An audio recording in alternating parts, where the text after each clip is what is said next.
नमस्कार, आपका स्वागत है ईयर शॉट के इस पॉडकास्ट लाइफ थोड़ी फिल्मी है में। इस पॉडकास्ट में हम आपको सुनाते हैं हिंदी फिल्म के मशहूर कलाकारों के कुछ अनसुने और कुछ कम सुने किस्से।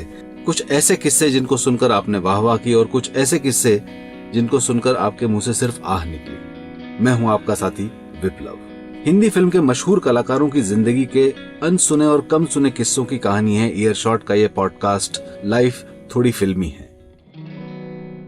वो अपने जवान बेटे से कहते हैं, जहां तुम्हारा जी चाहे जाओ, जो तुम्हारा जी चाहे करो, जिस तरह जिंदगी जीनी है जियो।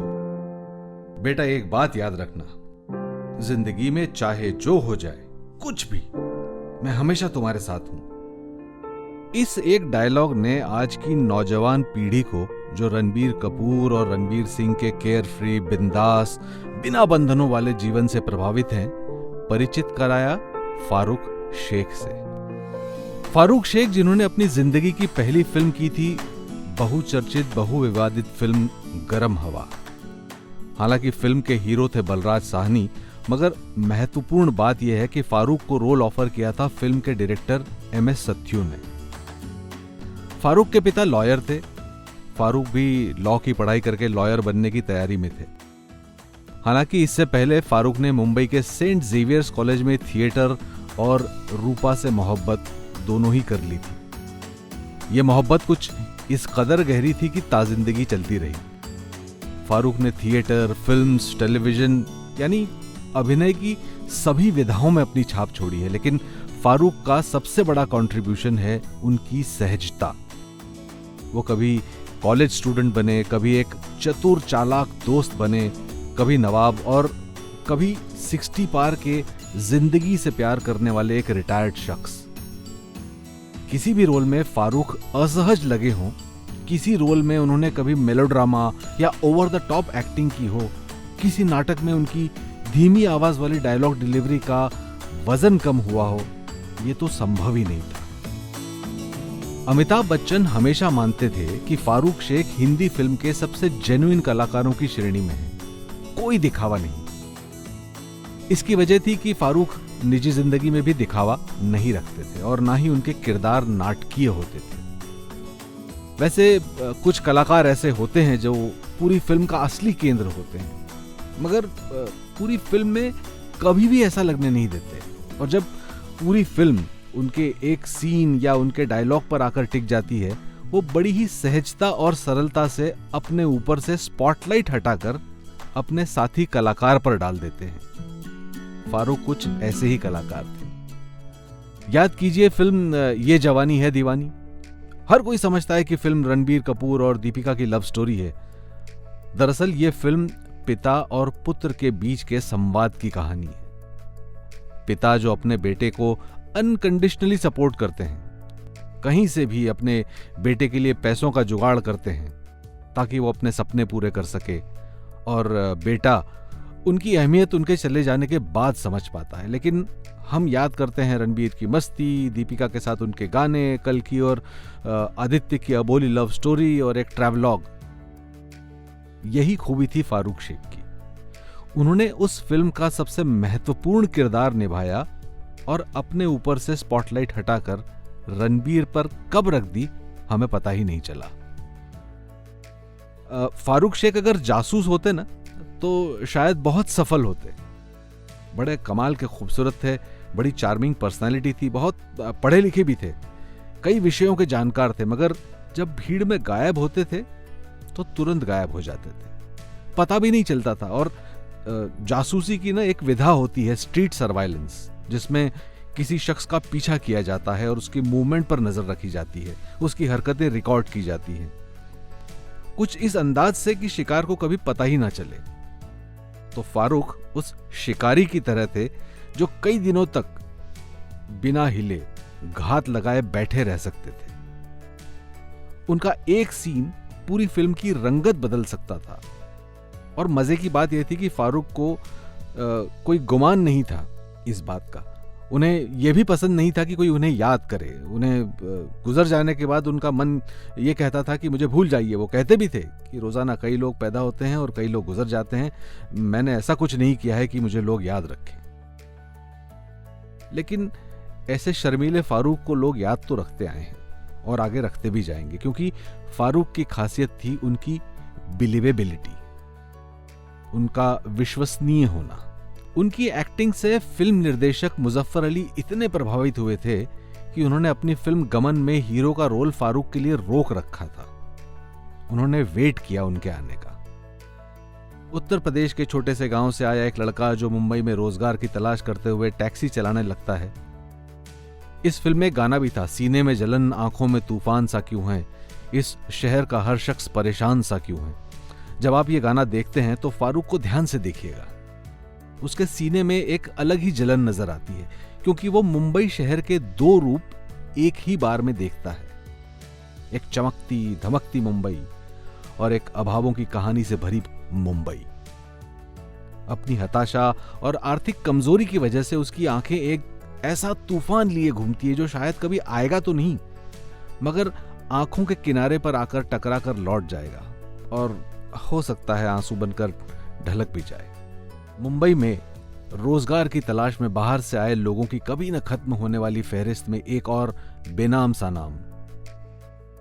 यह गाना शुरू होता है ट्रैफिक लाइट के लाल से हरा होने पर और शुरू होती है जिंदगी की वो जद्दोजहद जो मुंबई के अलग अलग रास्तों में मरती हुई और सड़ांध मारती जिंदगी के अलग अलग घावों से बाहर आ रही है। हिंदुस्तानी फिल्मों के सबसे डिप्रेसिंग गानों में से इस गाने को लिखा था उर्दू के मशहूर शायर शहरयार ने। तन्हा आंखों का सन्नाटा, सूनापन और टूटे सपनों की किरचें जब आंखों में चुभती हैं, सिर्फ फारूक की आंखें ही वो बयान कर पाती हैं। फारूक की जिंदगी में कभी सक्सेस की गुंजाइश थी या नहीं वो तो नहीं पता, लेकिन उन्हें सक्सेस चाहिए ही नहीं थी। लोगों के सामने से गुजर जाएं, उनके बीच बैठ जाएं, बैंक में टेलर पर बैठा अकाउंटेंट, किसी सरकारी दफ्तर के छोटे बाबू या कॉलेज में साहित्य के एब्सेंट माइंडेड प्रोफेसर, फारूक एक आम जिंदगी का चेहरा थे। उनके करियर का एक धांसू रोल था सई परांजपे की फिल्म कथा में। कछुआ बने थे महादब्बू और घूंचू से किरदार में नसीरुद्दीन शाह यानी राजाराम जोशी, और तेज तर्रार चेन वाला चाबी का छल्ला घुमाता, उधार की सिगरेट और उधार के कपड़े पहनने वाला वासुदेव उर्फ वासु यानी फारूक शेख। अपनी निजी जिंदगी से बिल्कुल अलहदा इस रोल में फारूक ने न सिर्फ देखने वालों को बल्कि नसीरुद्दीन की चाल के हर आदमी और औरत को, यहां तक कि नसीर की एक तरफा गर्लफ्रेंड दीप्ति नवल को भी इंप्रेस कर लिया था। इस फिल्म की शूटिंग के दौरान एक मजेदार वाकया हुआ था। एक शॉट पर फारूक ने निर्देशक से कहा कि सई जी, इस शॉट में मेरा चेहरा सामने मत रखिए, पर सई ने हाँ नहीं की। तब फारूक ने कहा कि मेरा चेहरा सामने रहने दीजिए, नसीर का किरदार जिस तरह का है उसकी पीठ सामने रख दीजिए कैमरा के। अब नसीर को जब यह बात पता चली कि कैमरे में उनका चेहरा नहीं आएगा, उनकी पीठ आएगी, तो Naseer being the Naseer he is, गुस्से में आकर फारूक से बोले, तुम्हारे चेहरे से तो मेरी पीठ बेटर एक्टिंग कर लेती है। खैर फारूक ने बात को मजाक में ले लिया। इस फिल्म में उनका किरदार, फारूक शेख का किरदार बासु, सई परांजपे के परिचित निर्देशक बासु भट्टाचार्य पर बेस्ड था। इसके पीछे भी एक कहानी है, सई और बासु की पुरानी जान पहचान। बासु ने सई की फिल्म स्पर्श प्रोड्यूस की थी। फिल्म की रिलीज को लेकर दोनों में बहुत वाद विवाद हुआ था और अंततः बासु ने प्रोड्यूसर होने का फायदा उठाया और फिल्म रिलीज कर दी अपने हिसाब से, जिसमें सई का पत्ता काट दिया था।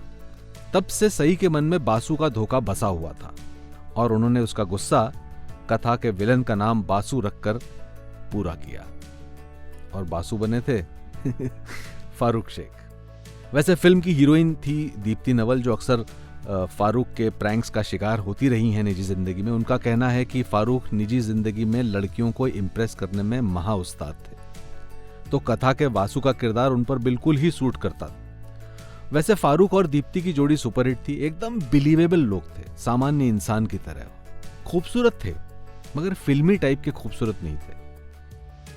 दीप्ति की इस बात को सही भी मानती थी। उनका भी कहना था कि फारूक जैसा फ्लर्ट कोई नहीं करता पूरी इंडस्ट्री में। एक बार कथा की शूटिंग के दौरान सई ने नकली गुस्से में फारूक से कहा भी था, अरे कुछ तो शर्म कीजिए फारूक, आप मुझसे भी फ्लर्ट करते हैं और मेरी बेटी विनी से भी। खैर फारूक की निजी जिंदगी में किस तरह की थिंकिंग थी उसका एक और किस्सा है। चश्मे बद्दूर की शूटिंग। सई परांजपे की ही फिल्म थी। उसकी शूटिंग में एक लाइटमैन ऊपर से नीचे गिर गया और उसे काफी चोट आ गई। उसे अस्पताल में दाखिल कराया गया, लेकिन शूटिंग अगले दिन फिर से चालू हो गई। फारूक शूटिंग के बाद उस लाइटमैन से मिलने हर दिन अस्पताल जाते। चुपचाप से उसके अस्पताल का सारा खर्चा भी उन्होंने उठाया और इस बात का कभी जिक्र नहीं किया जब तक कि लाइटमैन ने खुद आकर यह किस्सा बयान नहीं किया। फारूक की दरियादिली एक और परिवार के काम आई। मुंबई में हुए दुर्दांत आतंकवादी हमले में सैकड़ों की जान चली गई थी। जी हां, 26/11 की बात कर रहा हूं। इन्हीं में से एक परिवार था राजन कांबले का। राजन कांबले ताज होटल में मेंटेनेंस डिपार्टमेंट में काम किया करते थे। 2008 के उस आतंकी हमले में राजन ने अपनी जान की परवाह न करते हुए होटल के मेहमानों और अन्य स्टाफ को सुरक्षित जगह पर पहुंचाने में मदद की थी। इस दौरान वो बार बार आतंकवादियों के सामने से गुजर रहे थे और आतंकवादियों की गोली का शिकार हो गए। उनकी पत्नी श्रुति और उनके 2 छोटे बच्चे रोहन और अथर्व को जिंदगी की लड़ाई लड़ने का बोझ खुद बियर करना था।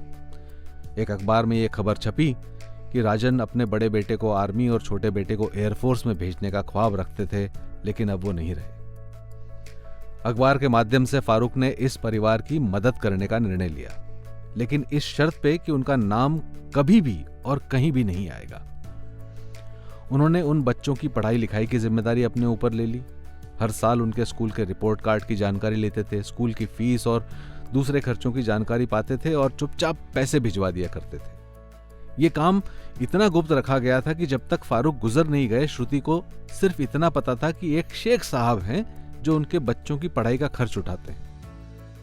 श्रुति आज भी ये सोचकर रह जाती हैं कि काश एक बार ही सही उस देवता समान इंसान का शुक्रिया अदा कर सकती, क्योंकि जब उन्हें अपनों ने छोड़ दिया था तब एक अनजान मसीहा ने उन्हें सहारा दिया था, अपने पति और बच्चों के सपने पूरे करने की ताकत दी थी। फारूक की दीप्ति नवल के अलावा एक और हीरोइन से बड़ी जोड़ी जमती थी, शबाना आजमी। दोनों एक दूसरे को कॉलेज के दिनों से जानते थे, दोनों साथ में ही थिएटर किया करते थे। शबाना अपने पिता कैफी आजमी की ही तरह बड़ी एक्टिविस्ट विचारधारा की रही है। फारूक और शबाना का एक प्ले तुम्हारी अमृता कई वर्षों तक धूम मचाता रहा। एक बार शबाना हमेशा की तरह झुग्गी बस्ती के लोगों के अधिकार के लिए लड़ रही थी। बड़ी सभा चल रही थी, धरना दिया गया, पुलिस ने सभी लीडर्स को गिरफ्तार कर लिया। शबाना को भी गिरफ्तार करके कोलाबा पुलिस स्टेशन लाया गया। जमानत होने की कोई उम्मीद नहीं थी। फिर थाने में एंट्री हुई फारूक शेख, जिन्होंने कुछ बातचीत करके मामला सेटल किया। जैसे तैसे शबाना को पुलिस से छुड़ाया और वहां से उन्हें लेकर भागे थिएटर हॉल NCPA की तरफ, जहां तुम्हारी अमृता का मंचन होना था।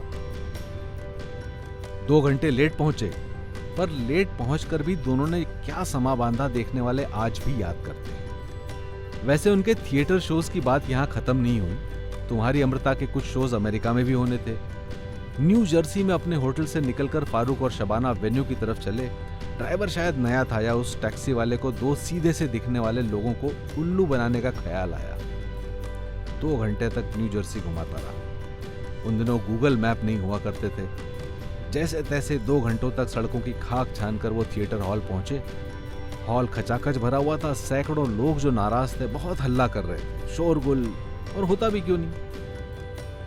शबाना इतना हल्ला देखकर घबरा गई।